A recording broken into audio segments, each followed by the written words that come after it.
اللہ نے خاص فضل کیا، ہمیں خوش قسمت کیا اور اسلام کی توفیق عطا فرمائی۔ آپ دنیا میں کبھی گھوم کر دیکھیں تو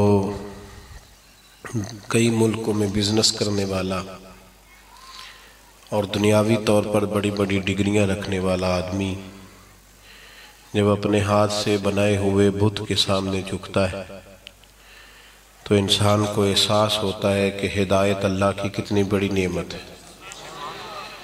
اللہ نے خاص رحمتوں سے نوازتے ہوئے ہمیں مسلمان کیا، اسلام کو ایک مکمل ضابطہ حیات کے طور پر ہمیں عطا فرمایا۔ اب سمجھنے کی بات یہ ہے کہ اسلام ضابطہ حیات ہے تو اس کا مطلب کیا ہے؟ اس کا مطلب یہ ہے کہ وہ ضابطے جن کو سامنے رکھ کر انسان اپنی زندگی کو مرتب کرے، ایسے قانون، ایسے قاعدے، ایسا طرز، ایسا منشور اور ایسا دستور حیات جس کی روشنی میں انسان اپنی صبحیں، شامیں، حتیٰ کہ اپنی سوچیں پورے طور پر مرتب کرے، وہ سارا ضابطہ اسلام ہمیں عطا کرتا ہے۔ ہم کیا کرتے ہیں؟ ہم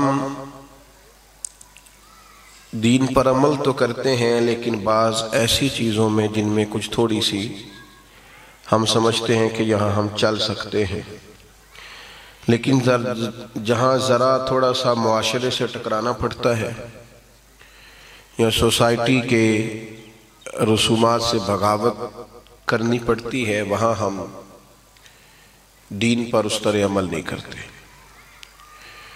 قرآن مجید نے اہل یہود کی ایک عادت بیان کر کے کہا تھا کہ افتؤمنون ببعض الکتاب وتکفرون ببعض،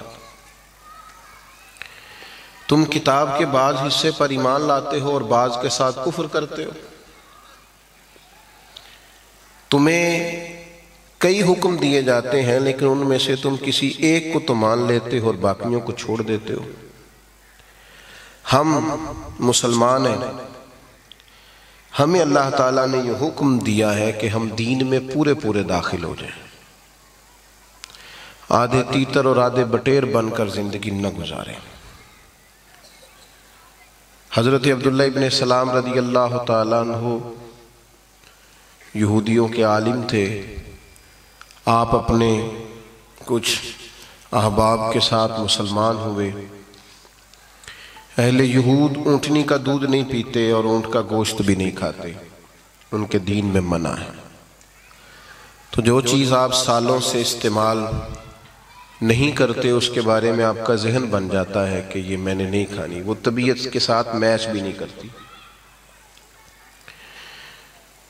تو جب یہ مسلمان ہوئے تو مسلمانوں کے ہاں اونٹنی کا دودھ اور گوشت پینا کوئی فرض واجب بھی نہیں ہے۔ اور کتنے لوگ ہیں ہم میں سے جنہوں نے شاید کبھی اونٹنی کا دودھ نہ پیا ہو، لیکن یہ کہ ان کے دلوں میں تصور آیا، خیال آیا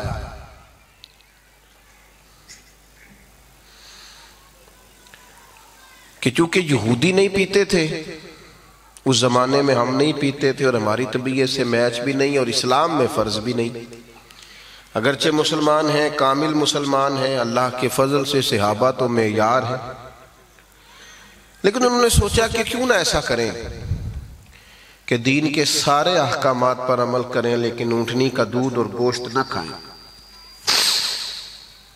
آپ غور کریں بات، صرف اتنی سی بات کہ اونٹنی کا دودھ نہیں پیئیں گے، اونٹ کا گوشت نہیں کھائیں گے، کوئی بہت بڑی بات تو نہیں، لیکن اللہ تعالیٰ نے فرمایا یا ایھا الذین آمنوا ادخلوا فی السلم کافہ، یہ اس موقع پر آیت نازل ہوئی۔